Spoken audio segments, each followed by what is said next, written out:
क्या आप जानते हैं भगवान जगन्नाथ का असली रूप यह लकड़ी की मूर्त नहीं बल्कि एक चमकता हुआ नीला पत्थर था जिसे नीलमाधव कहा जाता था। आखिर वो दिव्य पत्थर गायब कहाँ हो गया और भगवान अधूरी मूर्त में क्यों बदल गए? यह कहानी मालवा के राजा इंद्रद्युम्न से शुरू होती है। उन्हें पता चला कि ओडिशा के घने जंगलों में भगवान विष्णु साक्षात नीलमाधव के रूप में पूजे जाते हैं।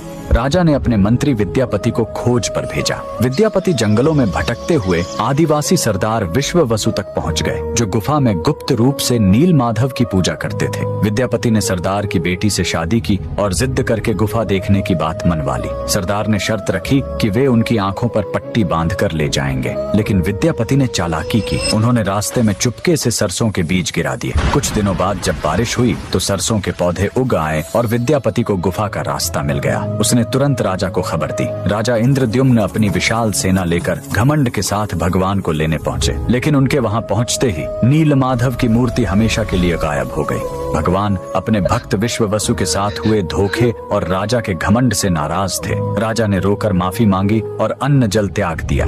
तब आकाशवाणी हुई, मैं अब उस पत्थर के रूप में नहीं मिलूंगा, अब मैं समुद्र तट पर एक लकड़ी के लट्ठे के रूप में आऊंगा। कुछ समय बाद पुरी के समुद्र तट पर एक विशाल अद्भुत लकड़ी का लट्ठा तैरता हुआ आया। राजा समझ गए कि यही भगवान का नया रूप है। उन्होंने तुरंत आदेश दिया कि इस पवित्र लकड़ी से भगवान की मूर्ति बनाई जाए, लेकिन समस्या यह हुई कि वह कोई साधारण लकड़ी नहीं थी। जैसे ही राज्य के बड़े बड़े कारीगर उस पर छेनी हथौड़ा चलाते, उनके औजार ही टूटकर बिखर जाते। उस दिव्य लकड़ी पर खरोंच तक नहीं आ रही थी। तब स्वयं भगवान विश्वकर्मा एक बूढ़े शिल्पकार के रूप में